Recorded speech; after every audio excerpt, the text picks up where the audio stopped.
భారత రాష్ట్రపతి అధికారాల గురించి ఎన్నో అపోహలున్నాయి. ఆర్టికల్ 53 ఏం చెబుతుందో చూద్దాం. రాజ్యాంగం చదివితే కార్యనిర్వాహక అధికారం మొత్తం రాష్ట్రపతిదే అనిపిస్తుంది.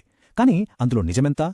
చూసారా, ఆర్టికల్ 53(1) చాలా స్పష్టంగా చెబుతోంది కార్యనిర్వాహక అధికారమంతా రాష్ట్రపతికే దక్కుతుందని.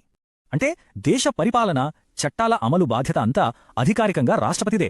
త్రివిధ దళాలకు అధిపతిగా ప్రభుత్వ యంత్రాంగాన్ని పర్యవేక్షించడం లాంటివన్నీ ఇందులోకే వస్తాయి. అబ్బో, ఇన్ని అధికారాలా అనిపిస్తుంది కదా. కానీ అసలు కథ ఇక్కడే మొదలవుతుంది. మన వ్యవస్థలో ఇద్దరు కార్యనిర్వాహకులు ఉంటారు. ఒకరు నామమాత్రపు, మరొకరు వాస్తవ. అసలు కీలకం ఆర్టికల్ 74. రాష్ట్రపతి మంత్రిమండలి సహాయం, సలహా మేరకే నడుచుకోవాలి. ఇది కేవలం మాట కాదు. సుప్రీంకోర్టే ఈ విషయంలో ఒక చారిత్రాత్మక తీర్పుచ్చింది.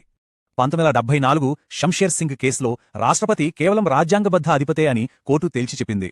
అంటే రాష్ట్రపతి స్వంతంగా నిర్ణయాలు తీసుకోలేరు, ప్రభుత్వ సలహాకు కట్టుబడి ఉండాల్సిందే. మరి దీని గురించి ఇప్పుడు ఎందుకు మాట్లాడుకుంటున్నాం? ఎందుకంటే ఇది నేటి రాజకీయాలకు చాలా ముఖ్యం.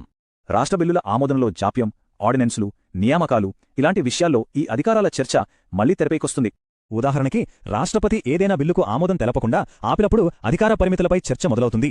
అలాగే ఆర్డినెన్సులు జారీ చేసే అధికారం కూడా ఇది ప్రభుత్వ అధికార దుర్వినియోగమా అనే వాదనను రేకెత్తిస్తుంది. సింపుల్గా చెప్పాలంటే, ఆర్టికల్ 52 రాష్ట్రపతి పదవిని సృష్టిస్తే, ఆర్టికల్ 53 ఆ పదవికి అధికారాలను ఇస్తుంది. ఒక్క మాటలో చెప్పాలంటే, అధికారం రాష్ట్రపతి పేరు మీద ఉంటుంది, కానీ నడిపించేది మాత్రం మంత్రిమండలే.